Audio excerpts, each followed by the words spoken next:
السلام عليكم ورحمة الله وبركاته. نشر أحدهم منشورا يتكلم فيه عني.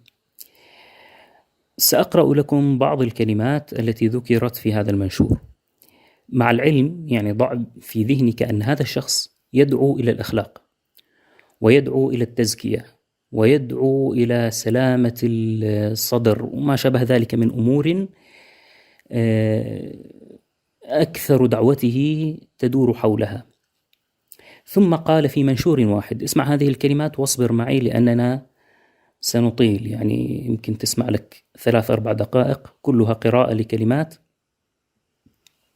معينة من منشوره ليس فيها تكرار، هي كما كتبها في منشوره، هو يكرر وليس التكرار من الذي جمعها. يقول: شخص لئيم لا أثق به، متعالم متشبع بما لم يعطه، هواء كسراب بقيعة يستغل بها جمهوره، كذاب مفتر يدلس يغشهم، جبان لئيم مكار مضل، قاطع طريق مبتدئ في تلقي المعلومات، السخافة السفهاء متعالم يعيش وهما كبيرا، له أثاره السيء، التعالم التصدي التصيد التربص، يغرر بمن يتبعه، فيه لؤم ودهاء، يستعمل حيلا يغر البسطاء، متصنع أخفى القبح، تشبع بما لم يعطه، لباسه ثوب زور، مقطوع النسب في العلم، لا بد أن يفضح، لا يفلح الساحرون، أسوأ من المداخلة، فيه لؤم ومكر، حيل مكر، سيسقط المفسدون الخائنين، مولع بركوب الترند، فرقع فارغة، لا يدل على علم نافع ولا عمل صالح، يلبس زورا والله كاذب،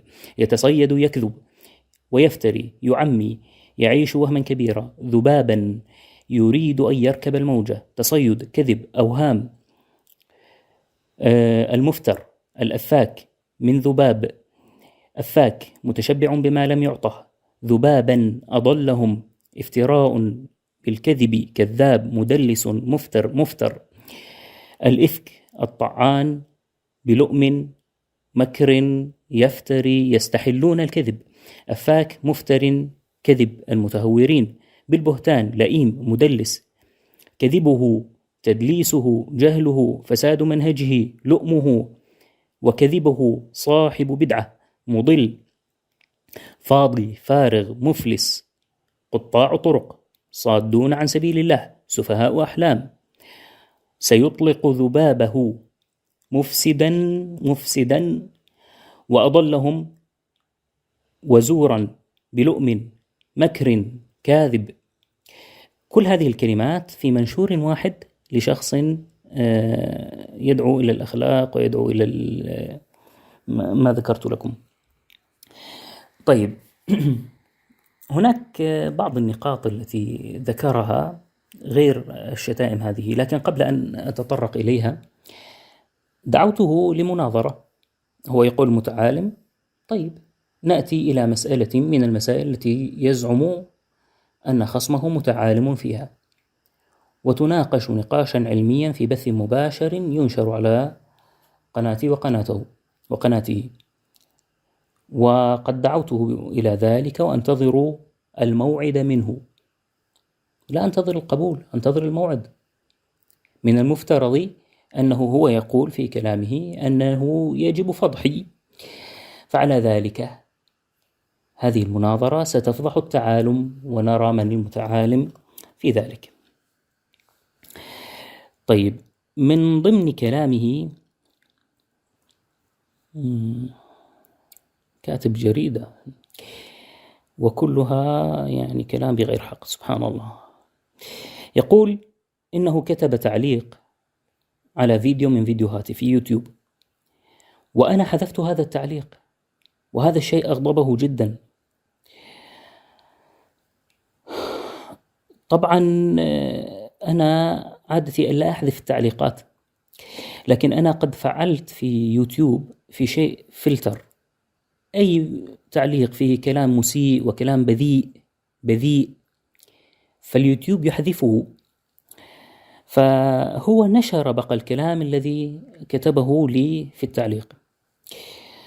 فمن هذا يقول: وأما جهلك بمسألة اللفظ بالقرآن أنا عندي كتاب في مسألة خلق القرآن والرد على القائلين به، يزعم أنني جاهل بمسألة اللفظ بالقرآن. طيب ناظر فيها في بث مباشر.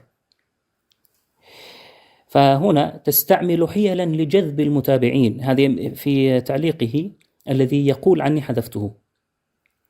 شيء بسيط وشيء واضح. الذي عنده قناة على اليوتيوب يعرف أن هذه الكلمات عندما يكتبها الإنسان، فاليوتيوب إذا كان مفعل الفلتر للكلمات القبيحة سيحذفها. يعني اليوتيوب لا يظهرها للناس لأن فيها هذه الكلمات. يقول يعني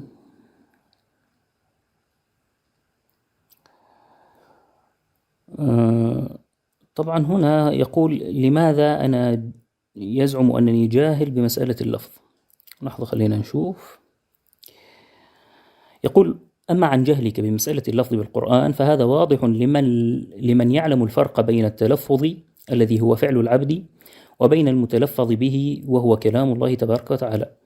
في الفيديو الذي أنا تكلمت عنه هو فايز الكندري اتهم البخاري بأنه قال لفظي بالقرآن مخلوق، فأنا قلت هذا قول الجهمية. هذا الكلام قاله، يعني الكلام بأن كلمة لفظي بالقرآن مخلوق هي قول الجهمية، هذا كلام أحمد وكلام الشافعي وكلام عدد كبير من الأئمة نقل عنهم اللالكائي في كتابه بأسانيده. فعلا هو هذا قول الجهمية، ولم أتطرق إلى الكلام والتفريق بين المتلفظ به والتلفظ.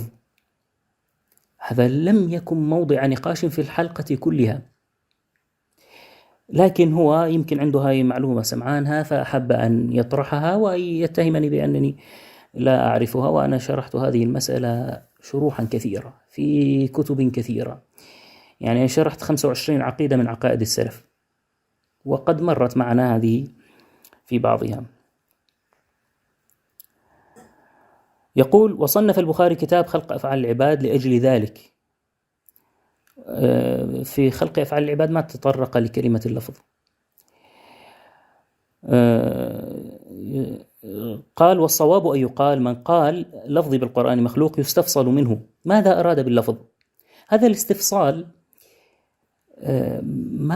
ما تكلم عنه السلف ما قالوا تستفصل، وإن كان بعض الناس يعني إذا كان يقول هذه الكلمة عن جهل وتسأله وتقول ماذا قصدتم ما شابه ذلك، هذا ممكن. لكن لما يأتيك شخص ويقول لفظي بالقرآن مخلوق، هو قال بقول الجهمية بغض النظر عن كيفية الحكم عليه وهل تستفصل منه قبل أن تحكم عليه بعينه إلى آخره، فهذا أمر يختلف. عندما أقول لك شخص إذا قال هذه الكلمة فهذه الكلمة بدعة، يعني لو قلت لك من قال مدد يا حسين، هذه الكلمة كفرية.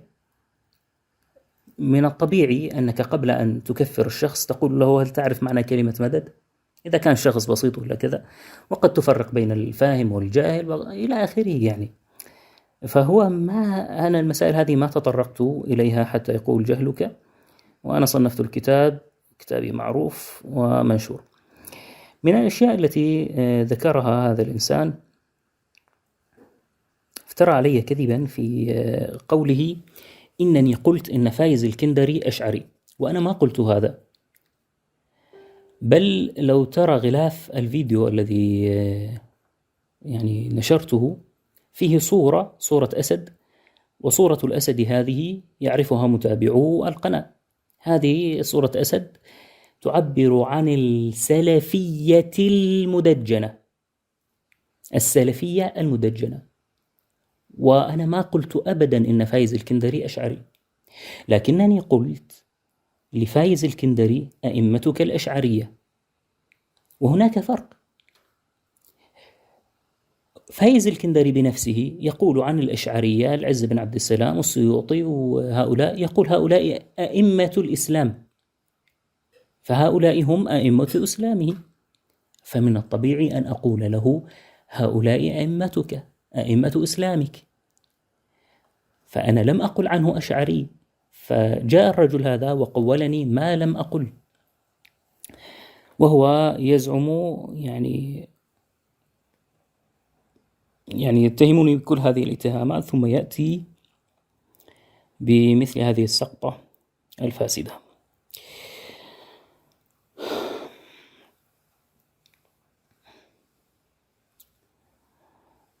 طيب، أفاك مفتر وهو يفتري بدون أي تثبت وبدون أن يأتي بشيء.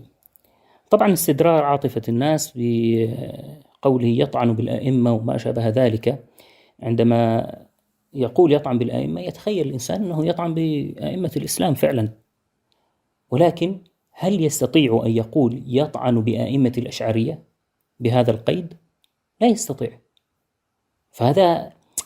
هذا يعني كلام موهم لمعنى غير المعنى الذي تريده، فهذا هو التزوير والتدليس. ما آتي إلى شخص يطعن بجماعة معينة أو بأئمة جماعة معينة، هذا إن وافقته على كلمة طعن أنا أرد عليهم وأطعن ببعضهم، لكن لا تأتي إلى أن فلان يطعن بجماعة معينة أو يرد على جماعة معينة فيقول يطعن بأئمة الإسلام أو علماء الإسلام أو ما شابه ذلك، لأن هذا كذب. أئمة الإسلام أنا لا أطعن بهم. هل طعنت بأحمد بن حنبل؟ هل طعنت بمالك، بالشافعي، بالليث، بالأوزاعي، بالثوري، بإسحاق بن راهوية، بالبخاري، بمسلم، بأبي داود، بابن ماجه؟ هؤلاء هل أنا تطرقت لهم بأي لفظة مسيئة؟ هل تستطيع أن تأتي بذلك؟ هؤلاء أئمة الإسلام، هؤلاء علماء الإسلام بعد الصحابة والتابعين وأتباعهم. هؤلاء. هل طعنت بالصحابة؟ الصحابة هم أئمة الإسلام. هل طعنت بالتابعين؟ التابعون هم أئمة الإسلام. لا أتكلم عن تابعين رافضيين، يعني كلمة تابعي هم يطلقونها على كل من لقي صحابي، فإذا كان واحد لقي صحابي هو رافضي ولا خارجي ولا مرجي، يعني لا تكلمني عن هذا. أنا أتكلم عن التابعين الذين اتبعوا بإحسان أو الذين تبعوهم. هل أنا تطرقت عليهم بأي سوء؟ فأنت تقول كلاما باطلا. هذا هو الافتراء. إذا كنت تريد الكلام عن الافتراء والكذب، هذا. يقول أن لا أتكلم بسبب خصومة شخصية. لا، هي خصومة دينية، شيء ما حدا، يعني أنت افترضت أنك إذا تكلمت لأجل خصومة شخصية سيكون الأمر سيئا. لا، الأمر السيء أن تتكلم لأجل خصومة دينية، أن تكون بينك وبين مسلم موحد تابع للسلف الصالح موافق لهم في العقيدة والمنهج والفقه، فتخاصمه خصومة دينية. هذه شر من الخصومة الشخصية. لو بيني وبينك تجارة واختلفنا عليها، هذا أمر لا يسيء لدينك، لكن يسيء لدينك إن كان خصمك في الدين مسلم موحد على المعتقد الصحيح بإذن الله. الكلمات هذه كلها يقولها عني، بينما هل قال مثلها عن أي أشعري؟ يعني القرضاوي الذي أنكر الرجم ترحم على باب النصارى وأثنى عليه ثناء عطرا. طبعا القرضاوي أشعري العقيدة. القرضاوي الذي له فتاوى يخالف فيها إجماع المسلمين ما تكلم عنه بكلمة واحدة، بل لما مات يذهب ويترحم عليه ويثني عليه. يأتي إلى الموحد السني ويقول فيه كل هذه الكلمات، شيء لا يدلك على أن هذا المنهج منهج صافي.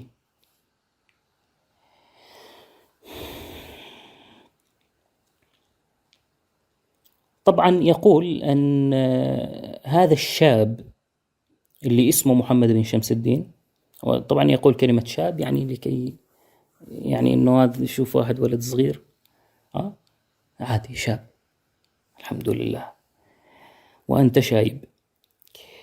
فيا شايب، تقول عني، قال نشر صورة فيها شعر ويقول هؤلاء الأشعرية، فيها صوف ويقول هؤلاء الصوفية. هي صورة كانت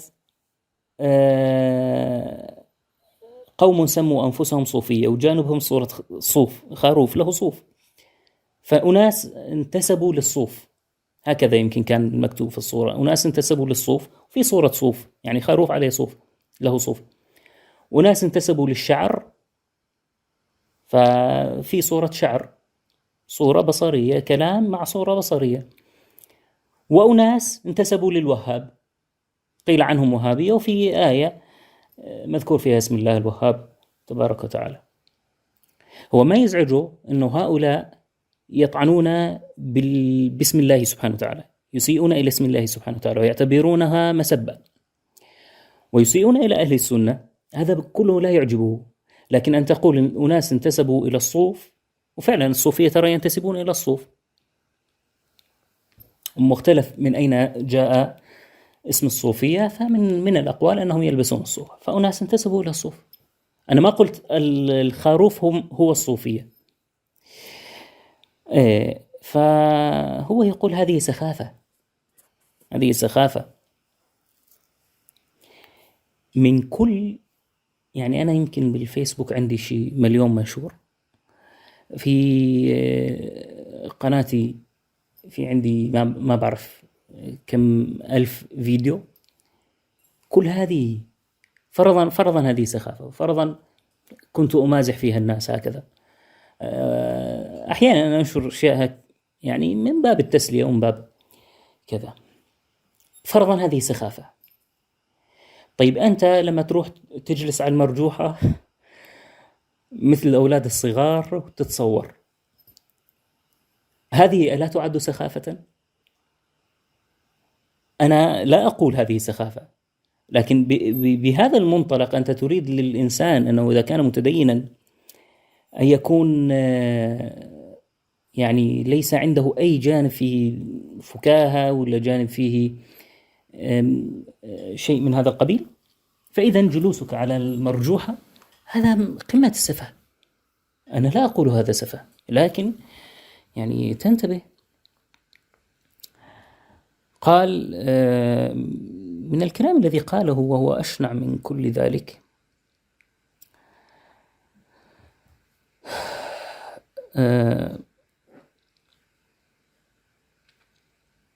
يقول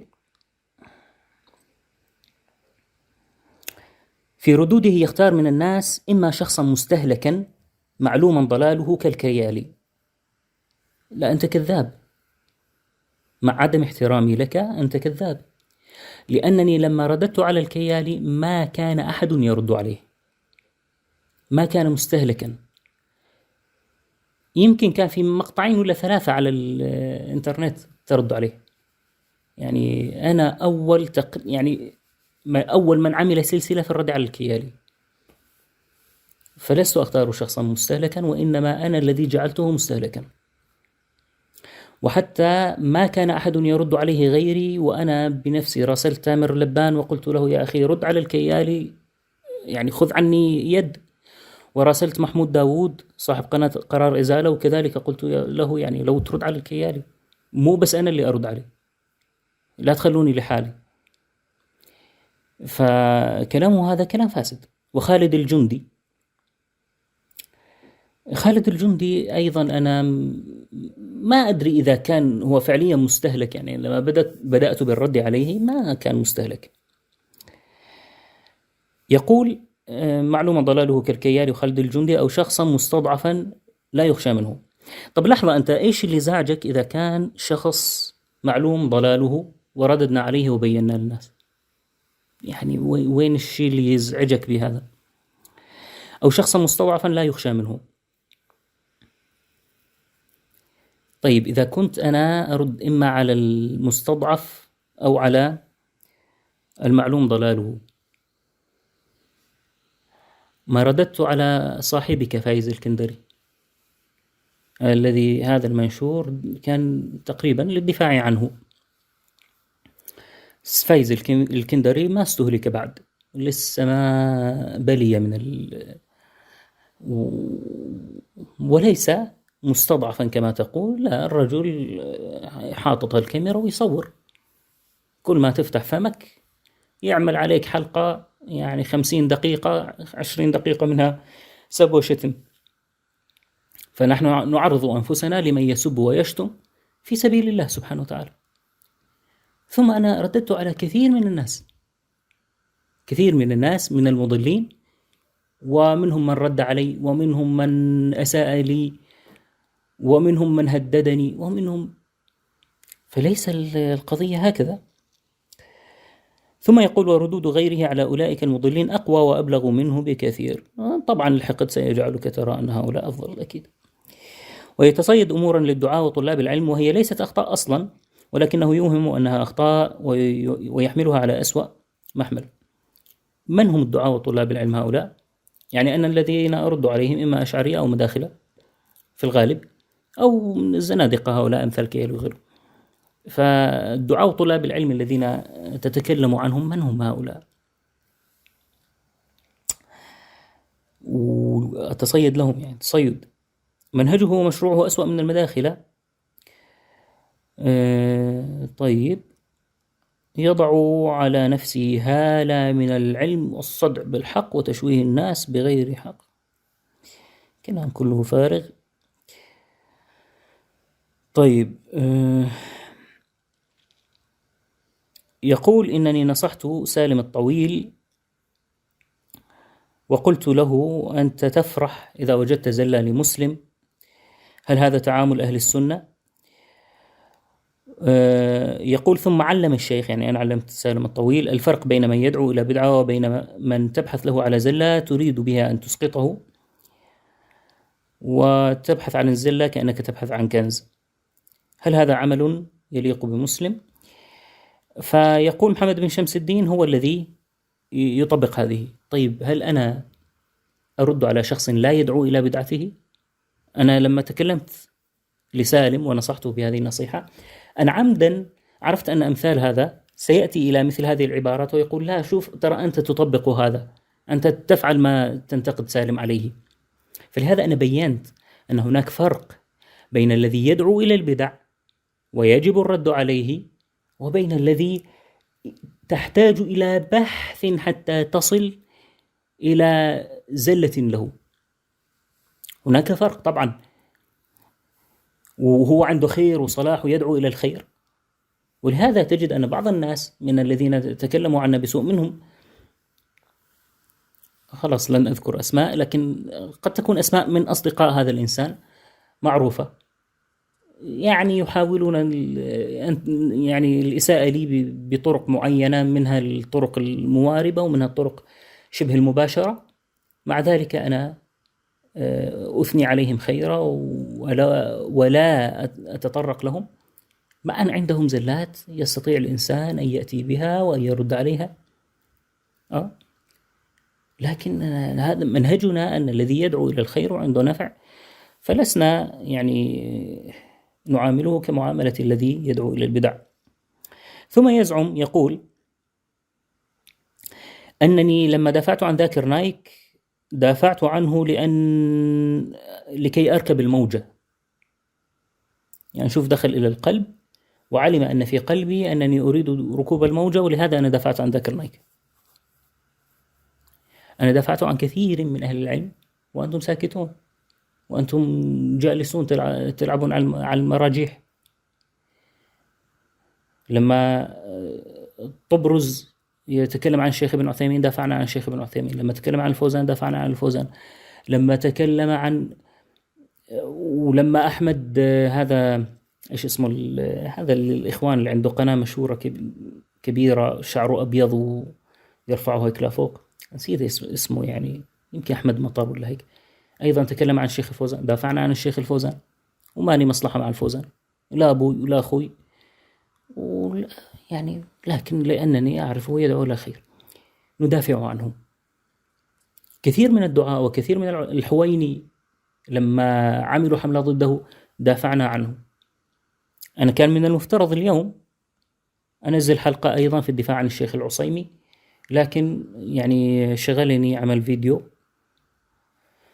وكان عندي موعد عند العيادة، فهذه التي شغلتني. فليست القضية قضية ركوب موجة. لما يظلم إنسان وتجد أن باستطاعتك الدفاع عنه وما وجدت من دافع عنه دفاع حق أو دفاع قوي، فلا بد من الدفاع. بالنسبة لي أنا إذا كنت قادرا أدافع. دافعت عن حسن الحسيني، الشيخ حسن الحسيني أيضا لما تكلموا عنه، فمو يعني هو يقول هذه ما أردت إلا ركوب الموجة لشهرة الرجل. سبحان الله، يدخلون في النيات يا رجل، ويزعمون أنهم يدعون إلى خير ولا كذا. طيب، يقول إنني تصيدت الأخطاء والزلات لمحمد حجاب، هذا الشاب الذي يدعو إلى الإسلام في بريطانيا. تصيدت له المقطع الذي تكلم فيه وأساء إلى أهل السنة، وإساءات قبيحة، والمقطع موجود منشور على قناته. هذا المقطع انتشر، وكثير طلبوا مني أن أرد عليه، فرددت عليه. ليس لمجرد أنه طلب، في كثير من الناس يطلبون مني أن أرد على مواضيع قد أنساها وقد أضعها في الأرشيف يعني وأنسى، وقد أساسا لا أراه موضوع يستحق الرد. لكن لما وجدت أن هذا الإنسان يطعن بأهل السنة، فأحببت أن أبين هذا الحال. واحد يطعن صراحة بأهل السنة، فيقول أنا تصيدت له. المقطع كان مبتورا، فهو يقول يعني أن هذا تعجل ورد على المقطع المبتور واتهم بالظلم، ويعني أنه ما تحقق. أنا فعليا المقطع وتامر اللبان يشهد، وأرسلته لتامر اللبان، وكنا أنا وهو نبحث عن المقطع الأصلي، وراسلت بعض الناس ليرسلوا لي رقم محمد حجاب. ما وجدت المقطع الأصلي طبعا، وليس الإيميل موجود. راسلت بعض القنوات يعني التي تنشر لمحمد حجاب وطلبت رقمه، وما يعني ما ردوا علي وقتها. فرددت على هذا المقطع، ثم رد محمد حجاب وكتب إن المقطع مبتور وهو يثبت الصفات. فثبتت تعليقه وكتبت على عنوان الفيديو بنفسي، يعني ما تدخل الفيديو إلا ترى هذه الكتابة. كتبت أن المقطع مبتور، وعملت حلقة أخرى أتيت فيها بالكلام المبتور. طيب، فهو مزعوج أنني لم أحذف الحلقة. لا، ليش أحذف الحلقة؟ يعني هو يعد أنني لما لم أحذف الحلقة فهذا شيء سيء. لا، أنا أبقيت الحلقة كما هي، هذا الكلام أنا قلته وانتشر، فيبقى كما هو، وينشر التصحيح كما نشر هذا الكلام. وتعليق محمد حجاب مثبت، والكلام حتى هو بنفسه يعرف، يقول ومع ذلك كله أبقى محمد شمس الفيديو الأول مع وضع تعليق لا قيمة له ضمن العنوان. يعني هو حتى ما قال إيش هو التعليق، ما قال إيش هو التعليق. شوف التدليس، من هو المدلس؟ الله المستعان، الله المستعان.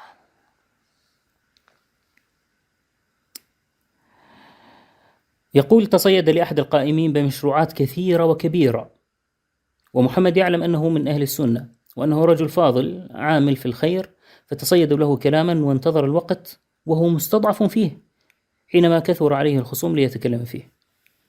أنا ما أدري يقصد من تماما، لكن أنا ما أتصيد لأحد في وقت هو مستضعف فيه.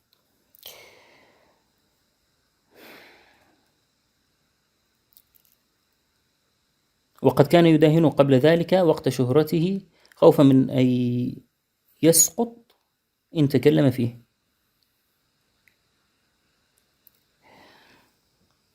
لكن هو لما يقول مشروعات كثيرة وكبيرة لعله يقصد أحمد السيد.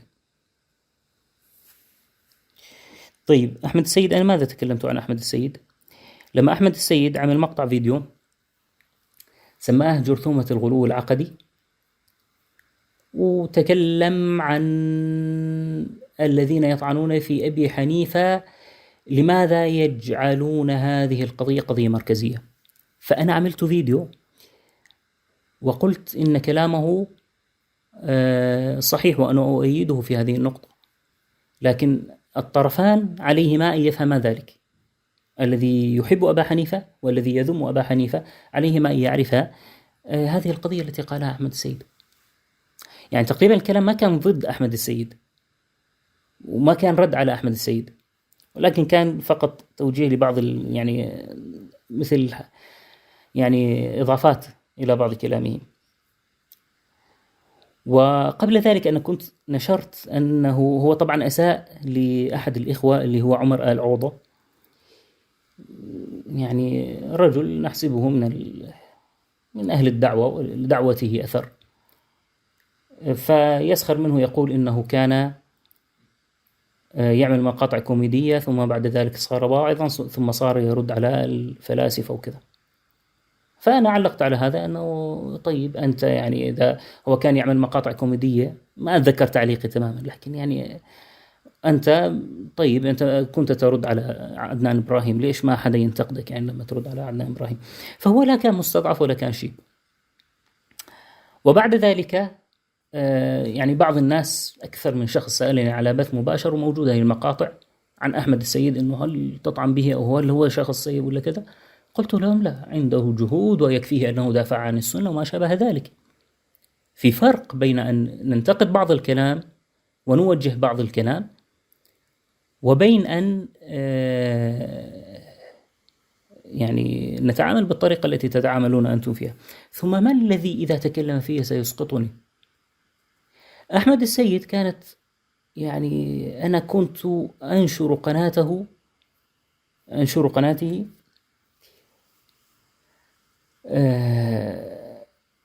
في وقت كانت قناته ضعيفة جدا، وحتى كان عندي في قناتي قنوات أنصح بها كذا، يعني موضوع إذا دخلت القناة في الواجهة الرئيسية قنوات أنصح بها، كان عدد قنوات منها قناة أحمد السيد.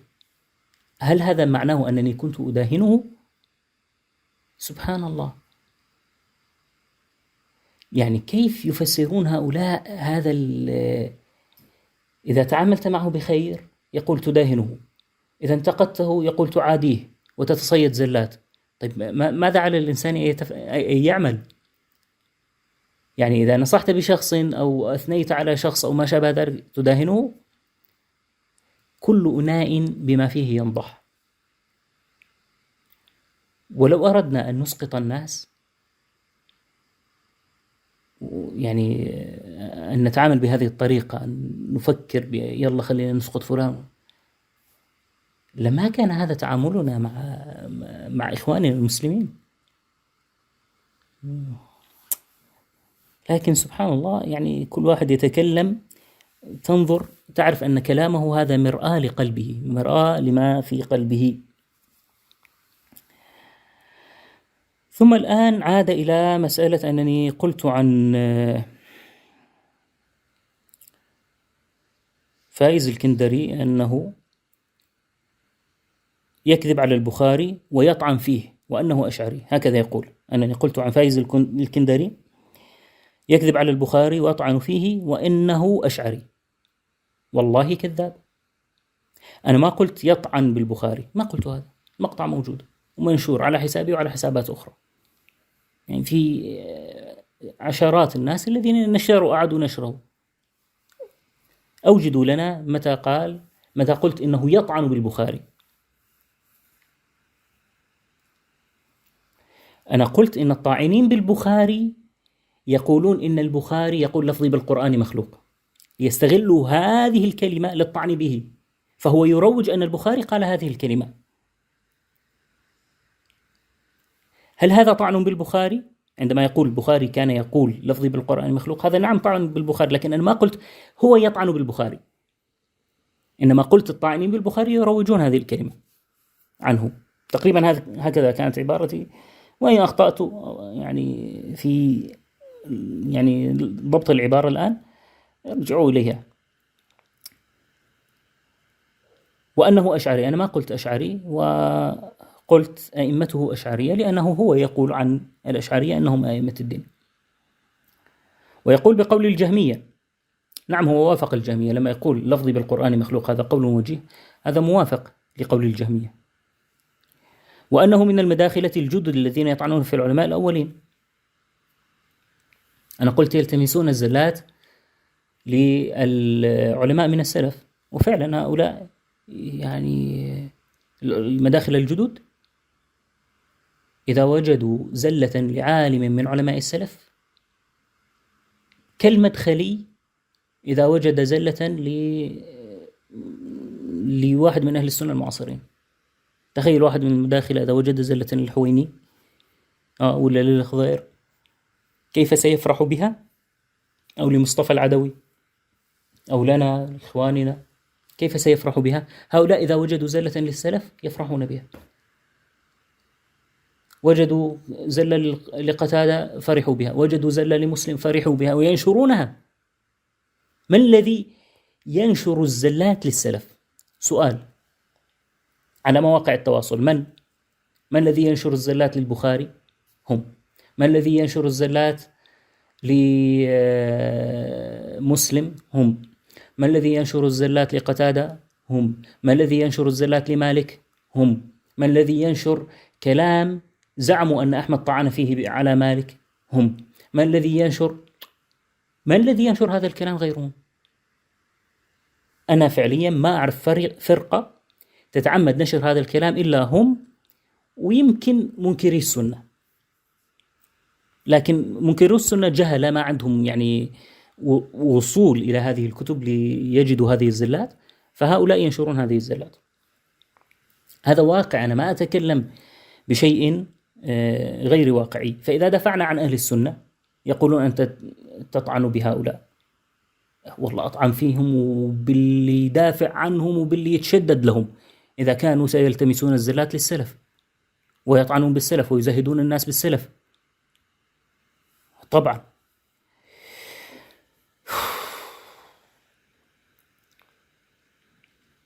ومزعوج أن في ناس يعني تثني عليه في التعليقات ويقول أولئك إما إنهم ذباب محمد بن شمس الدين. ليش تسيء للناس؟ ليش تسيء للناس؟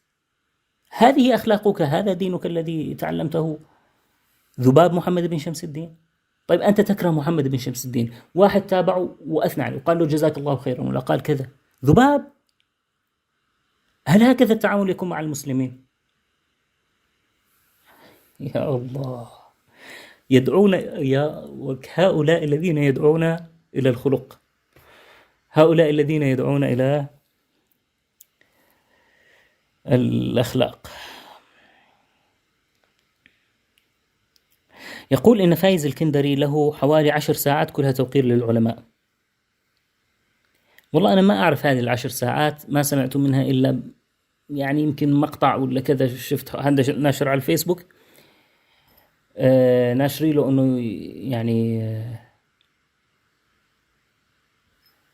يشمت بالبخاري، إنه البخاري طعن بواحد من أهل العلم، فالبخاري طعن به وامتحن وكذا. ما في، يمكن كان في مقطعين 3 هذه اللي شفتها له. أنا ما أتابع هالإشكالات أنا، لكن لما رأيت كلامه في البخاري وأرسله لي أحد أصحابنا أدافع عن البخاري. والله لا أدافعن عن البخاري، والله لا أذبن عن البخاري، والله لا أذبن عن أهل الحديث. إن شاء الله أنت واللي يتشدد لك واللي يحبك واللي يدافع عنك تحاربوني، لا أدافع عن أهل الحديث،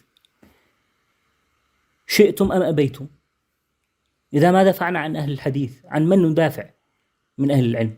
نروح ندافع، أنتم يعني تتغيظون وتحمر أنوفكم ووجوهكم إذا رأيتم شخصا ينبس ببنت شفة يتكلم فيها عن واحد من علماء الأشعرية، تحاربونه وتقولون يطعن بالعالم الإمام الفلاني. نحن ندافع عن علمائنا وأنتم تدافعون عن علمائكم، كما تدافعون عن علمائكم بالزور والباطل والبهتان. نحن ندافع عن علماء السلف بالحق.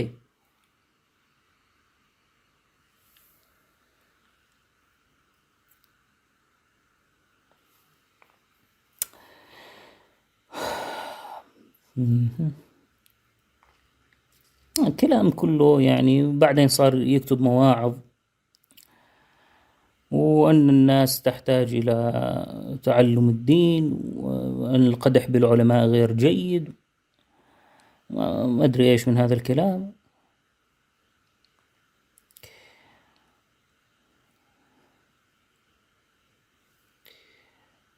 ويقول إنه إذا قرأ، يعني أنا إذا قرأت منشوره سأبحث له عن صورة وأكلف أحدهم يعمل غلاف مبهر وعنوان جذاب عني، وسيطلق ذبابه، شوف الإساءة،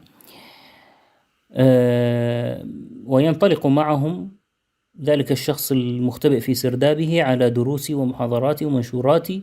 يعني شوف، عنده دروس ومحاضرات ومنشورات. قد يكون له، والله شفت له بعض المحاضرات يعني جيدة يعني، لكن على العموم هو ما عنده يعني مادة عقدية، كله فيما لا يطبقه على نفسه ليتصيدوا منها ما يمكن أن يردوا به عليه. طيب ما أنت تتصيد على محمد بن شمس الدين، إذا تصيد لك حرام وإذا أنت تتصيد له حلال، الله المستعان. يعني شيء من هذه المواعظ، وهذا ما قاله. نسأل الله سبحانه وتعالى أن يهديه وأن يرده عن الإساءة للمسلمين. والسلام عليكم.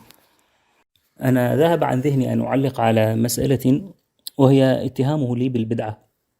هو يتهمني بالبدعة، يقول عني مبتدع، هكذا يقول، صاحب بدعة. طيب، صاحب بدعة رأينا كل هذه الشتائم فيه.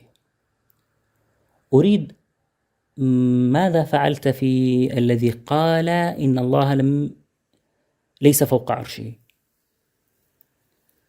وإن الله لا صوت له، وإن الله لا عين له ولا وجه؟ كيف تعاملت معهم؟ ولهؤلاء ليسوا أهل بدعة، فما هي البدعة في منظورك؟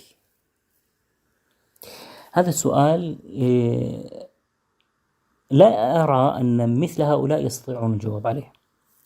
ليش؟ لأنك إذا رأيت تعاملهم مع أهل البدع الحقيقية الذين ينكرون صفات الله، مع الذين يستغيثون بغير الله، مع الذين يستغيثون بالنبي صلى الله عليه وسلم، لا ترى أنه يتعامل معهم بهذه الطريقة. فما هي البدعة في منظورك؟ البدعة في منظوره أن أرد على من لا يحب أن يرد عليهم، ولا ماذا؟ الله المستعان.